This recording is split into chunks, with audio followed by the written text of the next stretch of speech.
France. Pour s'en rendre compte, Michel Fine et Eric Boucher ont poussé la porte d'un endroit où les caméras ne pénètrent d'ordinaire jamais, la direction centrale du renseignement intérieur, une vigie face au réseau terroriste. Regardez le reportage. C'est un endroit secret, dans les sous-sols de la direction centrale du renseignement intérieur. Alors voici la cellule de veille Internet, spécialement consacrée à la lutte contre le terrorisme islamiste. Il y a 10 ans, il y avait sur Internet une vingtaine de sites islamistes. Aujourd'hui, il y en a 5000. Les principaux sont sous surveillance. Qu'est-ce qui a changé depuis le 11 septembre 2001 ? Le djihad s'est déplacé vers Internet.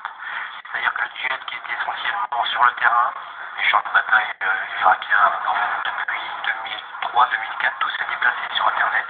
Des brigades virtuelles ont été créées. Toutes les opérations sur le terrain sont filmées, font l'objet de productions vidéo qui sont immédiatement mises en ligne. On a vu ces dernières années l'amélioration aussi bien qualitative que quantitative de toutes les productions djihadistes.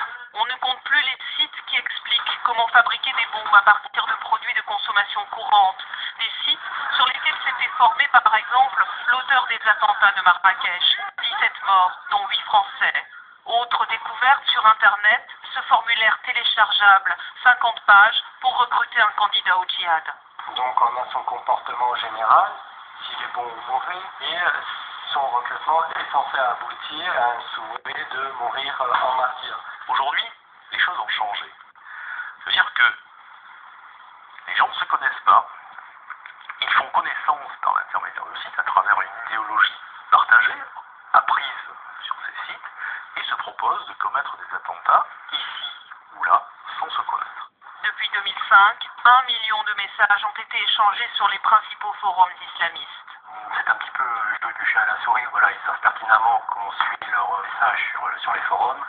Et régulièrement, on a un petit message, bonjour les services de renseignement, ou ce genre de choses. Ça fait partie du jeu. En fait, vous vivez avec eux toute la journée. Disons qu'il faut être assez solide psychologiquement, assez équilibré pour pouvoir faire la part des choses, parce que leur propagande est assez bien construite. Une propagande qui a séduit plus d'une vingtaine de jeunes Français qui combattent aujourd'hui en Afghanistan. Tous recrutés sur Internet, tous terroristes potentiels. Ils ont carte blanche pour frapper en Europe. C'est toute la difficulté du retour des filières. Ça veut dire qu'ils frappent quand ils veulent, quand ils peuvent. C'est eux qui choisissent. Et vous pensez qu'un jour vous n'arriverez pas à empêcher un attentat ? Il peut arriver un jour, les mailles du filet seront trop larges. Quelqu'un passera entre. Les hommes de la DCRI estiment que la surveillance des réseaux permet d'éviter chaque année 2 attentats en France et environ une vingtaine en Europe.